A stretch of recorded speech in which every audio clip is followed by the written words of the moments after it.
Hi, chào mừng các bạn đã trở lại với YouTube channel của Sensitivity Shop.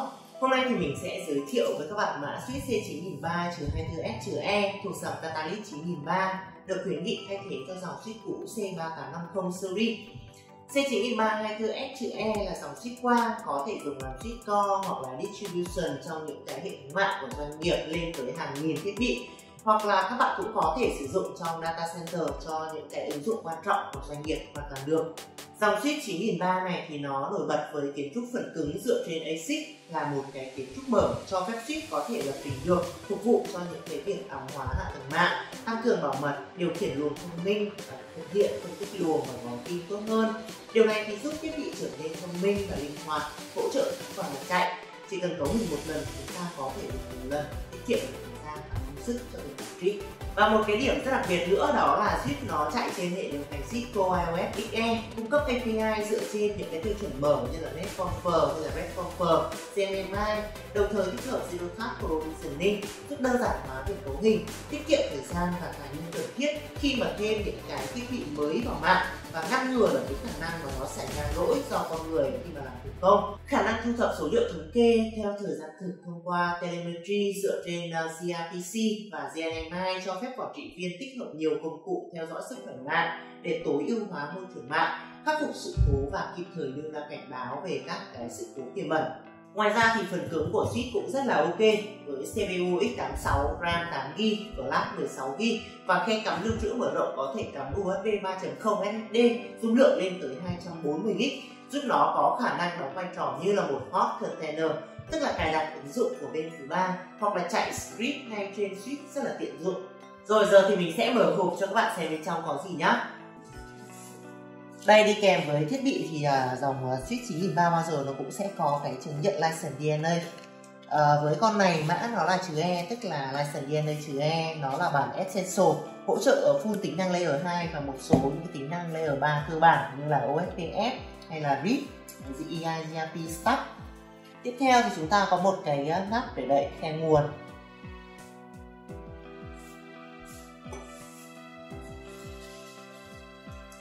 Tiếp theo thì có một dây nguồn.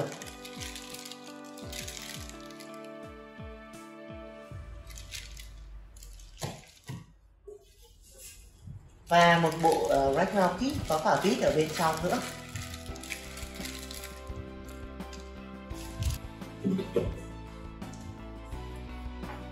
Và đi kèm với thiết bị thì chúng ta cũng sẽ có sẵn một cái nguồn như thế này.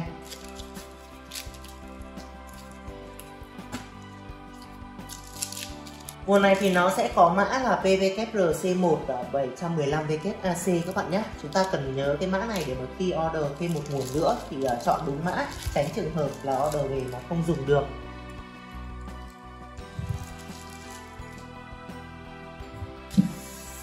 Và đây thì là switch của chúng ta.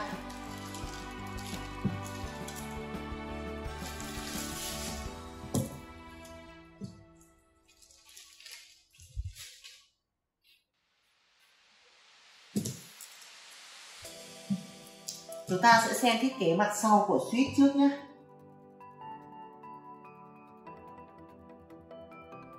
Ở ngoài cùng này thì nó sẽ là cái cổng nối đất cho thiết bị để mà đảm bảo an toàn về điện trong quá trình sử dụng. Tiếp theo, cổng mà đánh dấu màu xanh dương này thì nó là cổng console dùng để chúng ta cấu hình cho thiết bị. Đây là cổng console RJ45 các bạn nhé. Bên cạnh nó, cái cổng đánh dấu màu vàng này là cổng quản trị MGMT. Nó chuyên dùng để quản trị thiết bị. Nó sẽ có thể được ép vào trong một cái VIF riêng biệt. Do đó thì những cái traffic quản trị nó sẽ đi tách biệt hoàn toàn với những cái traffic khác ở trong mạng, đảm bảo sự an toàn cho những cái traffic quản trị của chúng ta. Ở phía bên trên mở cái blank này ra thì chúng ta sẽ có một cổng USB 3.0, có thể cắm thêm cái dung lượng lưu trữ lên tới 240GB, dùng để mà cài đặt các cái application, backup file cấu hình cũng như là lấy log của switch.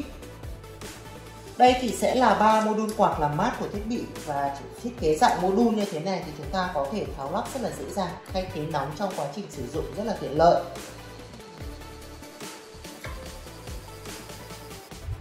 Hai cái khe này thì là hai khe stack. Chúng ta chỉ cần cắm dây cáp stack vào đây thì nó sẽ có thể stack switch với lại những cái con switch khác trong cùng hệ thống để mà tăng băng thông cũng như là tính dự phòng cho mạng. Và đồng thời thì chúng ta cũng có thể dễ dàng quản trị tất cả những cái switch như một thiết bị ảo duy nhất. C9324S-E sử dụng công nghệ Cisco StackWire 480 cho băng thông stack tối đa lên tới 480GB. Khi mà stack 2 switch thì các bạn có thể sử dụng một cáp hay là 2 cáp đều được. Tuy nhiên nếu mà chỉ sử dụng một cáp để mà cắm vào một cái khe này thì chúng ta sẽ chỉ đạt được cái băng thông đó là 240GB thôi.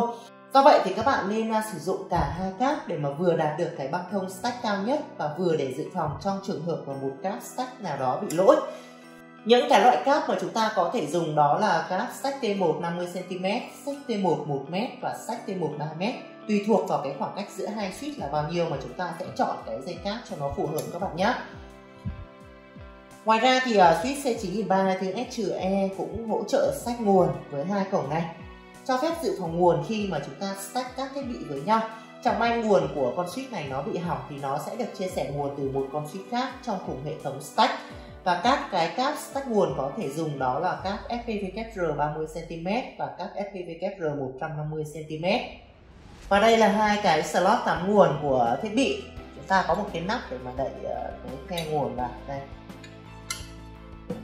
Trong trường hợp mà chúng ta chỉ cần dùng một nguồn đi kèm với switch này thì chúng ta sẽ cắm nguồn này vào đây và đậy cái này lại để nó bảo vệ cái khe nguồn ở bên trong, tránh những cái ngoại vật bên ngoài nó bị bay vào nó làm hư hại đến thiết bị.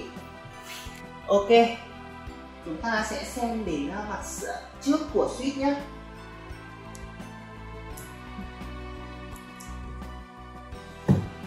Ở đây thì chúng ta sẽ có một cái nút mode này, dùng để mà truy cập vào ROM để mà cài đặt OS hoặc là reset thiết bị, hoặc là dùng để mà kiểm tra những cái chế độ hoạt động của thiết bị. Kế đến nữa là một cái cổng mini USB console dùng để thiết lập cấu hình. Cổng này nó sẽ mang lại một cái sự linh hoạt rất là cao, giúp chúng ta có thể console từ cả mặt trước lẫn mặt sau của switch. Đặc biệt là khi mà chúng ta đang lắp switch trong tủ rack thì kết nối vào cái cổng mini USB console từ đằng trước này nó sẽ tiện lợi hơn rất là nhiều.